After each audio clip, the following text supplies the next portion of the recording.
Aga Kareba. Welcome back to my channel V Julian di segmennya Door. Nah, hari ini saya tidak membawakan sebuah kasus yang seperti di minggu sebelumnya, tapi hari ini saya akan membawakan kisah-kisah atau pengalaman mistis dari narasumber terpercaya kita.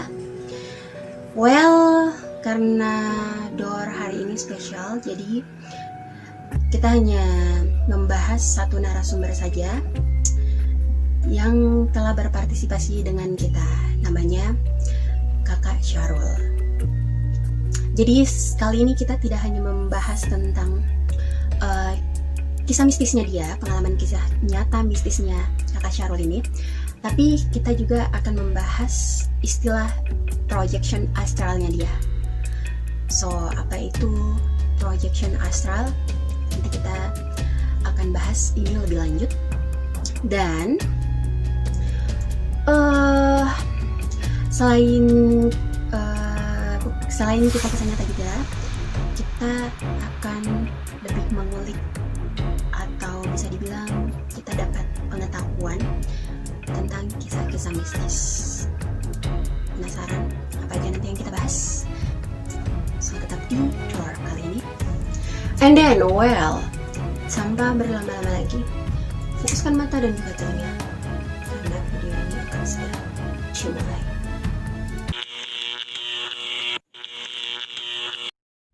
Seperti yang saya tadi bilang di opening, kalau narasumber kita di minggu kali ini untuk segmennya Door ini terspesial banget. Kita hanya hadirkan satu narasumber aja, tapi benar-benar berasa komplit banget. Yap, beda dari pengalaman-pengalaman teman-teman kita sebelumnya yang berpartisipasi.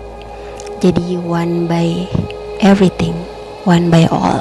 Kebetulan beliau ini, kalau aku bilang indigo, beliau juga nggak mau dikatain indigo sih. Tapi lebih enaknya aku panggil Kakak Syarul aja ya, walaupun aku lebih tua. Oke, biar enak aja panggilannya kan, relax. Walaupun ini kisah horor tapi harus relax guys.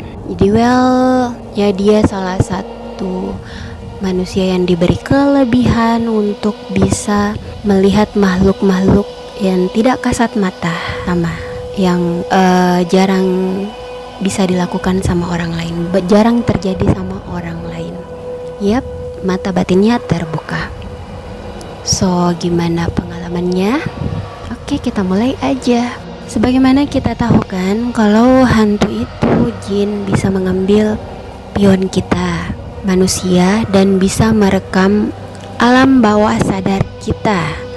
Dan kalau sudah ambil pionnya kita, menyerupi kita, maksudnya di sini mungkin merasuki, itu energinya kuat sekali. Jadi pas semalam pulang dari kerja tugas kan, langsung pulang ke rumah, tidak singgah-singgah lagi, mengingat waktu dan deadline tugas kuliah.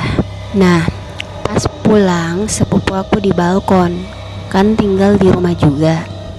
Itu dari atas disuruh tutup pagar rumah dan pintu kalau masuk.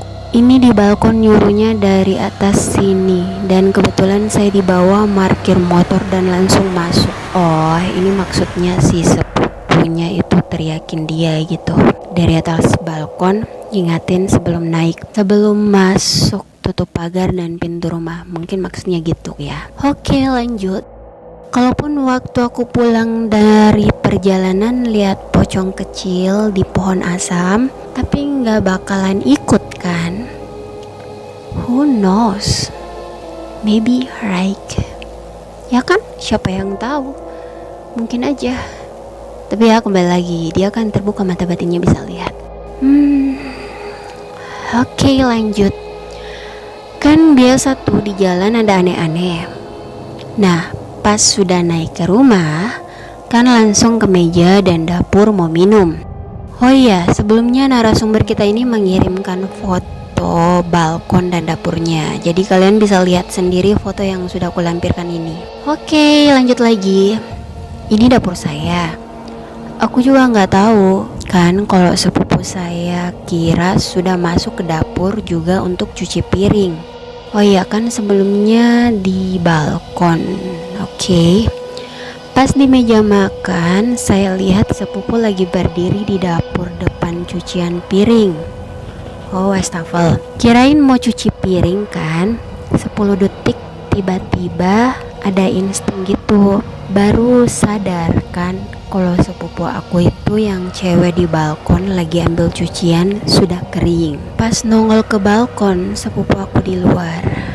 Dan langsung nengok ke depan itu sudah hilang dia. Karena sudah lumrah sekali kan ginian. Jadi ya sudahlah, kayaknya saya mau di prank. Hehehe, udah banget ya.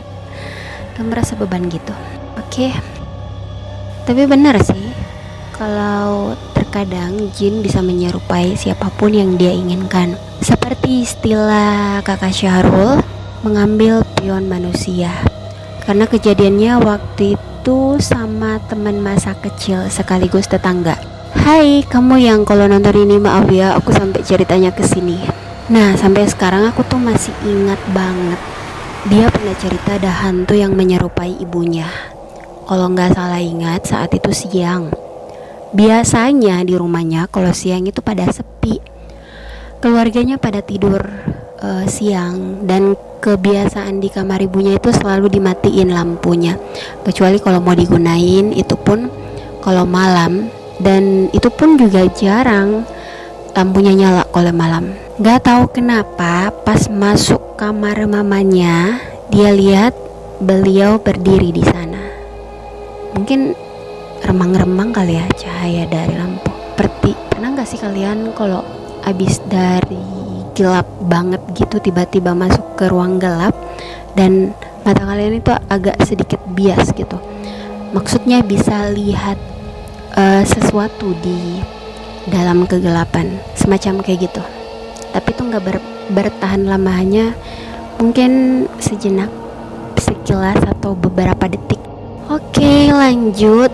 Nggak tahu kenapa pas masuk kamar mamanya dia lihat beliau berdiri di sana. Kamar waktu itu suasananya lagi kosong. Dia nyapa ibunya, ibunya diam dengan tatapan kosong, tidak lihat dia. Dia nanya, masih dicuekin. Karena merasa diabaikan, akhirnya dia keluar tuh kan dari kamar. Kamar ibunya nggak jauh dari dapur nih. Pas dia menoleh ke dapur, tahu nggak? Mamanya ternyata lagi masak di sana. Katanya dari warung beli bahan dapur. Itu siapa ya tadi di kamar? Well, dia langsung teriak, nangis, lari ke rumahku dan letaknya hanya di samping rumahnya saja. Tapi Kak Syahrul ini beda ya. Beda memang, orang indigo atau semacamnya yang sudah terbiasa melihat hantu terus tiba-tiba dikerjain dan responnya hanya ngakak. Kalau kalian gimana guys responnya pas lihat hantu? Nangis kah? Atau langsung lari? Atau mungkin pingsan? Komen di bawah ya. Pas baru pertama mata batin terbuka waktu kecil, kan belum tahu itu namanya setan, hantu, jin, apa kan. Saya masih kadang digendong sama bokap waktu kecil. Dan kebetulan saya ke rumah sepupu waktu itu ada acara kan. Jaraknya dekat dari rumah, jadi digendong. Pas masuk di rumah sepupu, rumah tante aku kebetulan nuansanya belum terang, dinyalain lampunya cuma di depan teras. Pas masuk ke rumahnya, karena kan ada foto, kebetulan lihat ke foto paling mencolok. Kenapa? Ya itu fotonya bergerak guys, melambai, dadah-dadah gitu, mau ngajak main dan senyum ke saya yang jaraknya kira-kira 7 atau 8 meter jauhnya dari saya. Itu langsung liatnya ke gambar, tiba-tiba dekat sekali, kayak pakai teleskop. Dan gak takut sih, Kupikir juga itu TV kecil kan. Makin aneh itu foto di gambar, kayak maksa. Nauzubillah, langsung cepat kasih tahu bokap yang sementara waktu itu digendong. Ku bilang, lihat coba itu foto deh, bergerak kan, udah takut kan, katanya. Mana? Ku bilang, itu sana. Dibilang bohong atau banyak nonton film kartun. Ini gak terlalu seram, jadi pas suka main ke rumah tante, aku setiap malam. Seiring berjalannya waktu, jadi udah bisa leluasa main kan, udah kelas 2 atau 3 lah. Itu mama manggil aku untuk pulang ke rumah, karena sudah larut. Pas pulang dapat vision lagi di rumah tetangga. Sampai tante aku kan kebetulan rumahnya rumah panggung kan. Itu nuansanya di kampung masih gelap, kurang pencahayaan, kecuali di depan rumah karena lampu jalan kan. Di samping rumah tetangga tante aku, di bawahnya itu rumah panggung. Aku lihat ibu-ibu rambutnya keriting dan mengembang besar, lebat sekali. Aku pikir itu tetangga tante aku. Ini orangnya pendek, yang ibu-ibunya. Lah, ini tinggi kan? Pas aku tambah penasaran dan kepo, aku tambah deket kan. Itu siapa tuh? Orang kah? Ternyata bukan. Ternyata Wewe Gombel. Kalau nggak salah atau Kunti, karena gelap liatnya waktu itu. Dan tiba-tiba dia proteksi diri mengangkat tangannya dan menakut-nakuti saya kan. Aku pikir ini orang kan di tempatnya aja dan tangannya naik dan punya cakar. Makin gak enak kan. Makin aku lihat kayak lagi challenge mata gitu. Itu dia ngelototin juga. Tiba-tiba matanya menyala dan berwarna merah. Langsung kabur deh, tinggalkan mama. Itu cuma aku yang lihat, mama nggak lihat, jadi nggak merasa juga takut. Pas pulang aku cerita semua. Jadi sekarang makin tajam lagi. Yang awalnya orang tua tidak percaya apa yang saya lihat, itu sekarang sudah percaya. Ini bukan pengalaman, cenderung ke hantu atau apa, tapi ini explore-nya seperti orang umum indigo rasakan. Jadi, astral projection itu semacam kita melakukan perjalanan waktu. Mungkin orang bilang mimpi, tapi bukan mimpi guys, karena sukma keluar. Sebelum aku lanjut, mungkin yang dimaksudkan di sini sukma itu semacam roh atau arwah ya. Oke, lanjut. Saya ada pengalaman beberapa bulan yang lalu. Mau sekali berkunjung bareng teman, keluarga ke ini, benteng. Katanya benteng. Karena jujur, saya tidak pernah berkunjung pergi ke misal monumen atau museum bersejarah buat menambah insight. Maklum, waktu kecil sekolahnya bukan kota, jadi nggak pernah tuh mau pergi study tour apa dan lain-lain. Karena demen sekali mau ke sana, tapi tidak bisa, tidak sempat. Ya oke lah, nggak apa-apa, nanti lain kali. Mengingat juga lagi pandemi kan, malamnya pas mau istirahat, itu dalam tidur sempat feedback ke tempat itu, benteng. Wait, jadi guys sebelum saya lanjut, saya sedikit cerita dulu. Narasumber kita ini, ya dia bukan stay di Makassar, masih dalam kawasan Sulawesi Selatan, tapi stay-nya itu di daerah semacam kabupaten gitu. Oke lanjut. Jadi saya terbawa ke dimensi gaib dulu. Sempat saya berjalan-jalan dan ada pantai, laut lah di sekitaran situ. Bukan benteng. Sekarang begitu bentuknya. Oh, jadi dia semacam flashback di zaman dulu, waktu belum ada renovasi sana-sini dan semacamnya. Oke, lanjut. Karena saya bareng teman satu orang ke sana, tiba-tiba saja dijamu. disuruh bermalam dan makan. Itu terasa sekali. Jadi saya terbawa ke sana seperti orang semua pakai baju adat, ada pengawal dan lain-lain. Jadi tidak ada lampu di situ, obor dipakai. Pas seperti 2 hari kita menginap di sana karena disambut dengan baik, tiba-tiba ada kuntilanak merah. Tiba-tiba saja seperti memasuki mau ikut campur di perjalanan saya. Jadi sempat bikin rusuh kuntinya sampai teman saya ini dicelakai. Karena marah saja saya bilang, "Oi, kesini. Itu bukan lawanmu, saya lawanmu." Kuntinya ini kayaknya bukan dayang-dayangnya di sekitar situ. Tiba-tiba datang tidak jelas, marah dan saya pokoknya dihantam. Oh, jadi mereka ceritanya baku hantam. Karena saya juga tidak mau melakukan perlawanan. Karena ada perasaan saja kunti ini baik. Sampai kuntilanak ini menyurupi atau dengan kata lain merasuki saya. Jadi sempat feedback lagi ke masa lalu kuntilanaknya. Oh, mungkin maksudnya di sini flashback kali ya. Oke, lanjut. Namanya Sumiati. Kalau tidak salah Sumi gitulah. Saya tidak jelas terlalu melihat masa lalunya seperti apa, yang jelas anarkis sekali. Tidak terlalu lama karena beliau tidak kuat menyurupi saya. Bukannya saya yang kewalahan, tapi kuntinya yang kewalahan. Itu mau keluar ke saya tapi tidak bisa. Seperti ada sosok lagi di dalam saya. Padahal saya tidak ada kontak batin sama makhluk halus. Itu kuntinya menangis dan mengaku seperti dipukuli. Akhirnya dia keluar tapi lari. Saya jemput teman saya yang terluka kena benda-benda karena lemparan di kunti ini.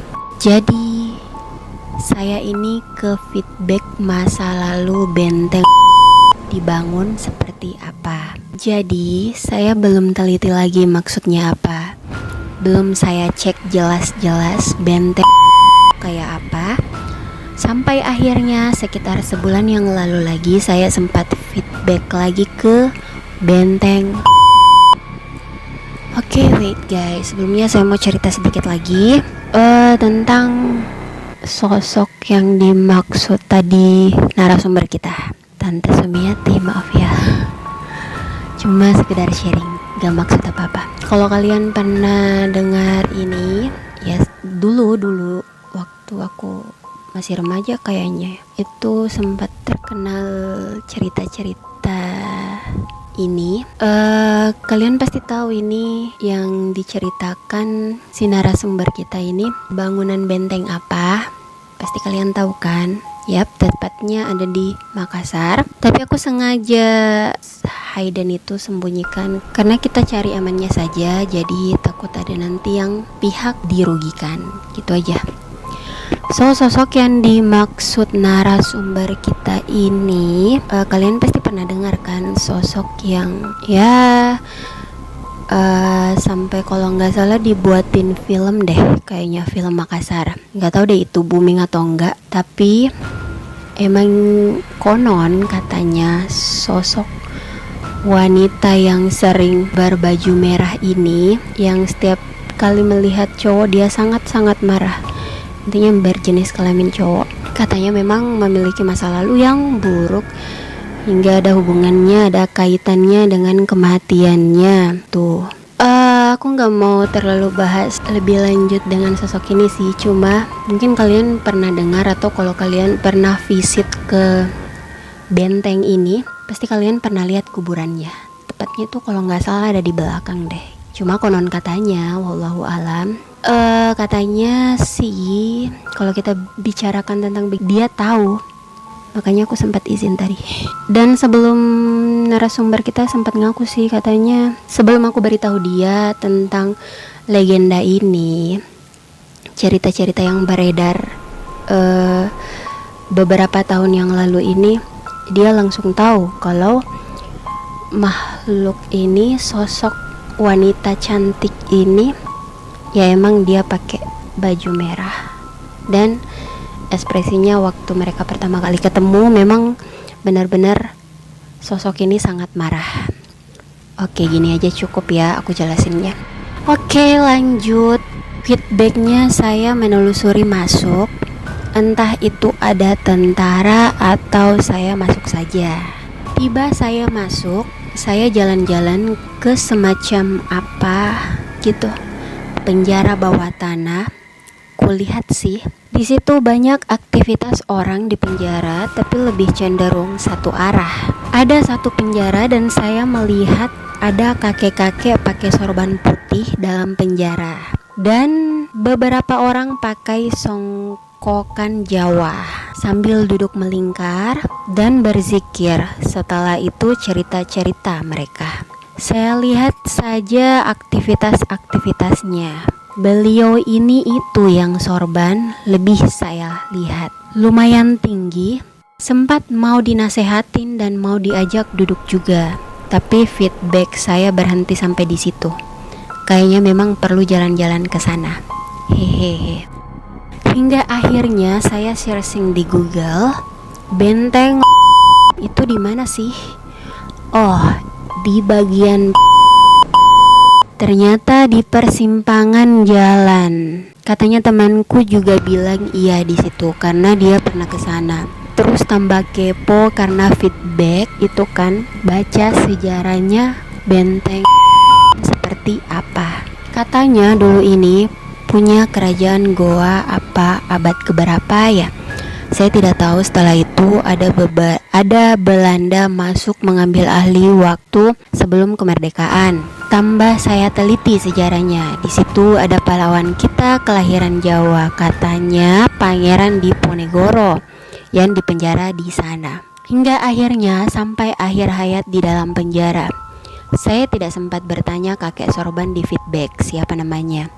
Tapi setelah saya lihat di Google itu beliau betul pakai sorban. Boleh dicek.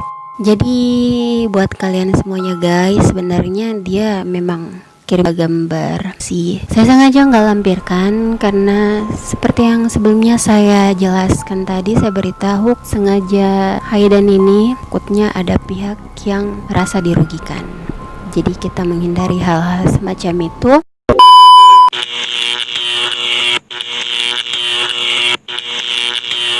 Oke, seperti di video opening tadi yang saya sudah infokan sebelumnya di segmen door kali ini, tadi sudah sharing-sharing tentang pengalaman kisah nyatanya sendiri. Terus ada juga tuh yang astral projection, jadi kalian bisa sedikit tahu apa itu astral projection. Ada sedikit gambaran lah maksud aku. Terus juga narasumber kita juga sempat infoin, ada kasih gambaran, kasih pengetahuan lah sedikit. Kalau ternyata yang selama ini mungkin orang-orang pikirnya indigo atau mata batin itu terbuka hanya kaitannya berhubungan dengan hantu-hantuan gitulah terus-terusan. Ternyata bukan, ternyata ada positifnya juga dan ada negatifnya juga. So di sesi terakhir kali ini kami sempat sharing, aku sempat sharing dengan narasumberku ini tentang, ya bisa dibilang sesi tanya jawab lah, tapi bukan sekedar itu, cuma semacam kayak sharing-sharing pengalaman.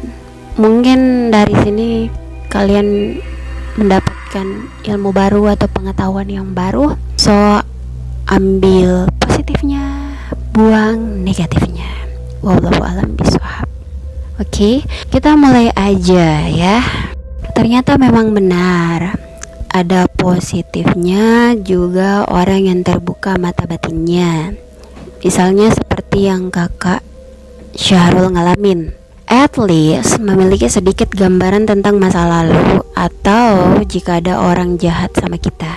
Ya walaupun memang gak bisa dipungkiri kalau memiliki kelebihan untuk bisa melihat sesuatu yang tidak kasat mata, terkadang memiliki beban tersendiri atau tidak tenang kebanyakan. Karena jujur, aku pribadi pernah ngalamin hal itu, tapi udah lama banget sejak masuk SMK. So, karena rasa penasaran, akhirnya saya bertanya, karena katanya orang-orang yang indigo atau terbuka mata batin atau semacamnya lah ya, yang bisa lihat gituan, pasti lebih luas dan lebih mengerti knowledge atau sedikit banyak tahu lah tentang hal mistis. Jadi pasti enak sharingnya. Jujur, selama saya berada di fase itu, kalau ditanya percaya atau enggak, kalau dibilang percaya, iya, karena diperlihatkan secara langsung yang ya you know lah, gak semuanya orang bisa lihat itu. Atau mungkin juga sekilas kalian bisa lihat, atau mungkin kebetulan hantunya lagi atau jinnya lagi jail. Dibilang gak percaya juga, ya iya, karena di sisi lain itu gak masuk akal gitu. Ini kalau kita bicara secara logika ya, benar-benar gak masuk akal. Makanya juga aku kadang takut sendiri, bukan karena jin atau hantunya yang kadang tiba-tiba nampakin diri, ya sih. Kadang itu langsung buat pas muncul tuh jelek. Saya pribadi, saya bukannya takut karena jinnya atau hantunya, tapi takut karena diri sendiri yang gak bisa kontrol dan orang-orang lihatnya seperti orang gila.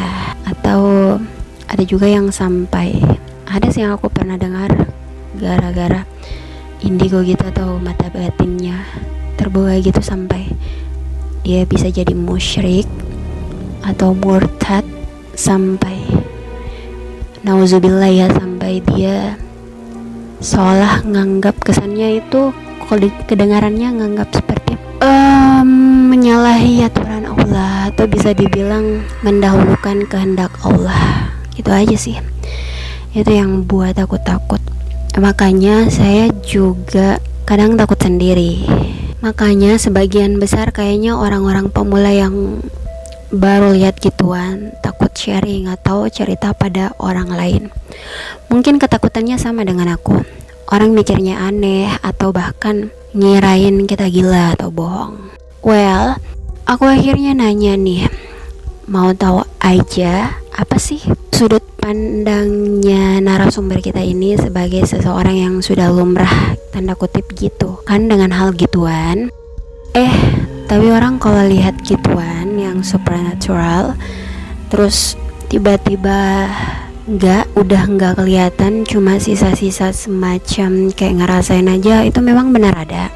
Dan jawabannya bisa jadi karena kan semua orang itu juga peka. Jadi kalau datangnya dari hati bukan pikiran, suaranya dari dada bukan dari pikiran, bisa jadi. Jadi kalaupun tidak nampak dan gak kasat mata, tapi feelingnya kita itu di sana nih. Diri juga kadang memproteksi secara alami dan mengirim impuls ke otak kita untuk merespon. Jadi suara dari pikiran kita, dari kepala, dan suaranya dari dada itu hampir sama sekali. Kalau soal bakalan menebak tadi itu apa kan, misalnya kalau sholat sendiri itu kamu merasa ada berdiri di belakang, tapi sayangnya feelingmu dari hati itu gak bohong. Intinya selama mereka gak mengganggu, gak usah di stigma, atau dalam kata lain mungkin gak usah diladenin kali ya. Karena jin atau manusia berdampingan dan masing-masing ada goalnya juga. Ini yang dimaksud energinya.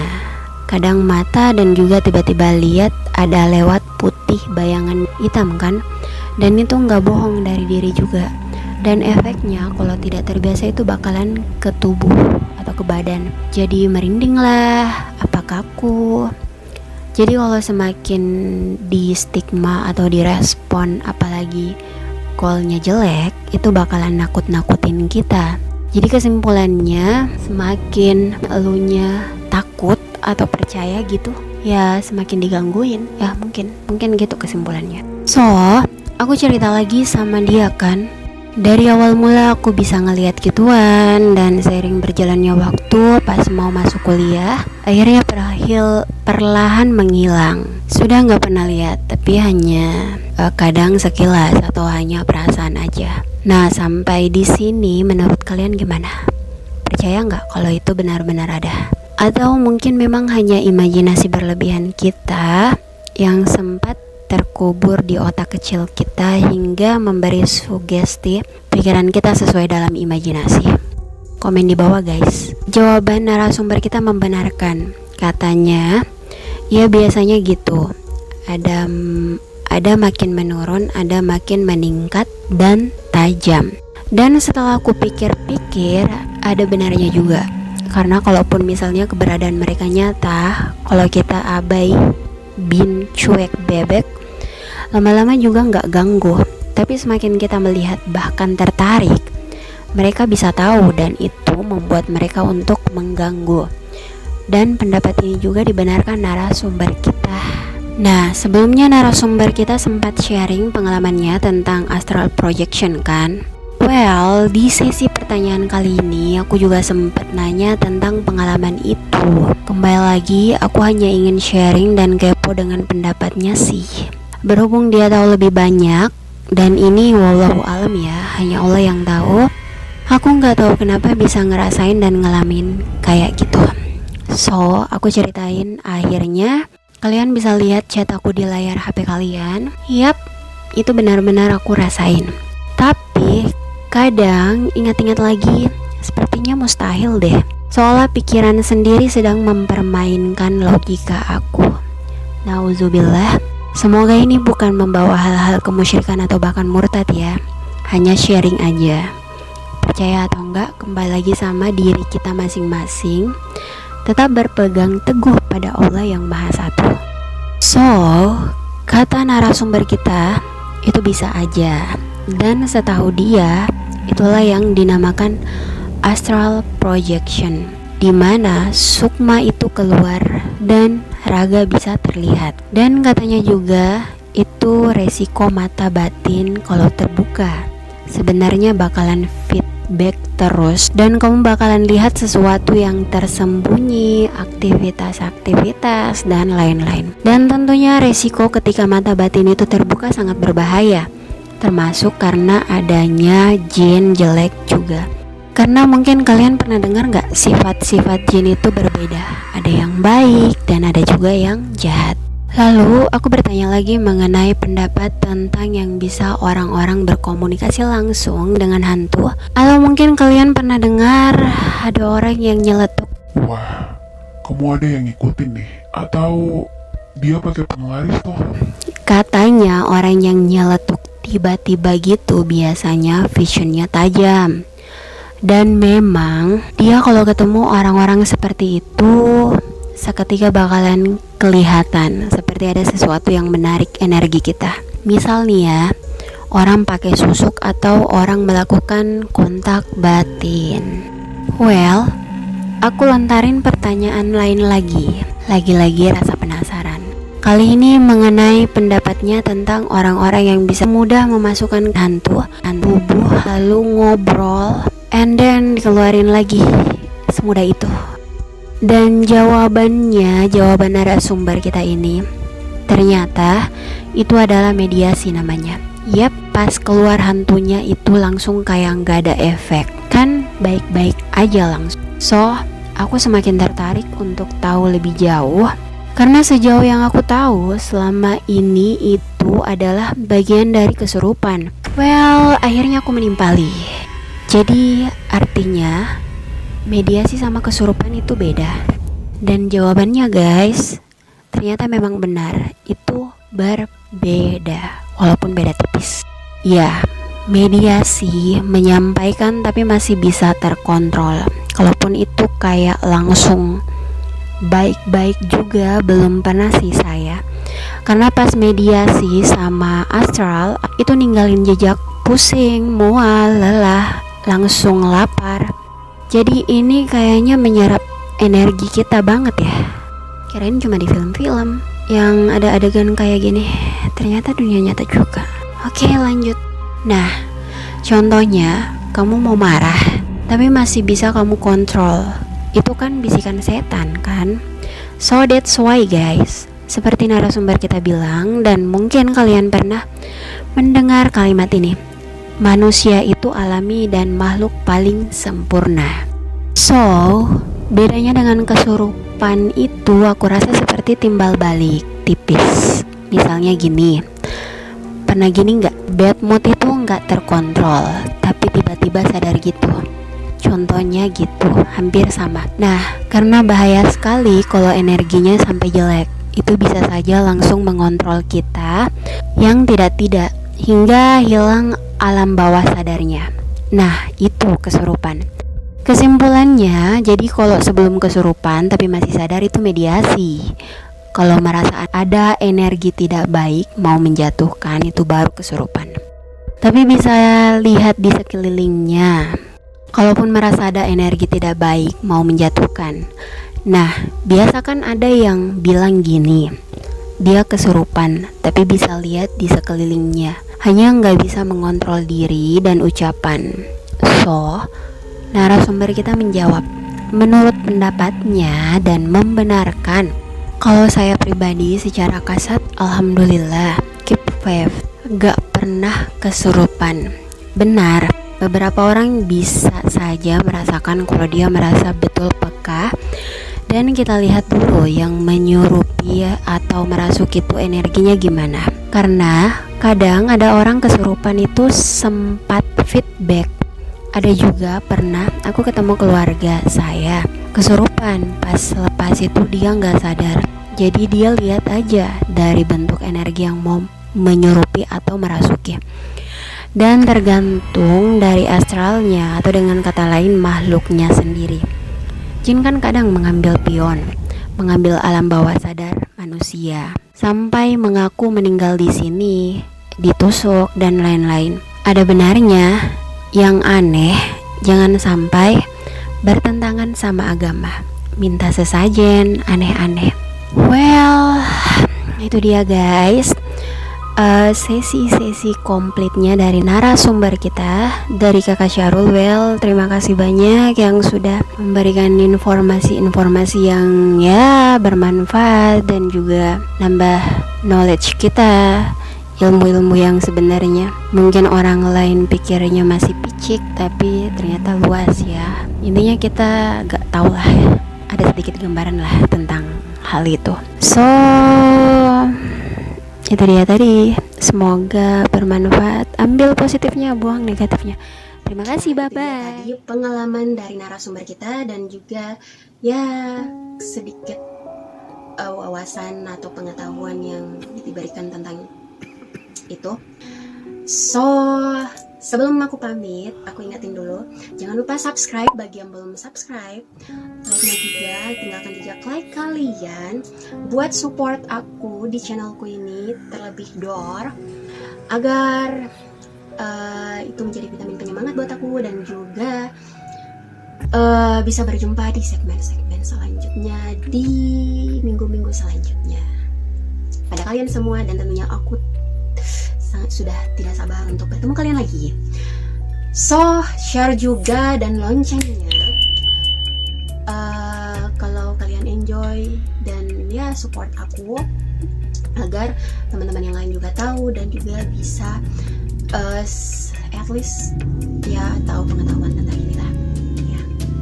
Jadi kalian yang mau sharing-sharing bersama kami di sini di segmennya Door, seperti narasumber-narasumber kita yang sebelumnya dan saat ini, kalian boleh banget kalau kalian punya pengalaman mistis atau entah itu dari diri sendiri atau dari keluarga atau dari teman-teman kalian ataupun di lingkungan kalian, di sekitar kalian, boleh banget, kalian boleh banget kirim di by emailku. Cek aja di description box, saya sudah lampirkan di description boxnya. Dan juga kalau misal kalian mau berkomentar atau berpendapat kalau kalian memiliki pendapat-pendapat sendiri tentang kisah-kisah mistis atau yang kita bahas kali ini, kalian memiliki pendapatnya sendiri, boleh banget kalian sharing juga di sini. Silakan di kolom komentar, oke? Ini kita bebas di sini untuk berpendapat. Yang jelas jangan saling menyalahkan, jangan saling menjatuhkan. Ambil positifnya, buang negatifnya. Dan juga sebelumnya saya ucapkan terima kasih untuk narasumber kita di minggu kali ini. Dengan narasumber Kakak Syarul, terima kasih. Halo Kakak Syarul, agak kareba, apa kabarnya? Semoga baik-baik aja ya.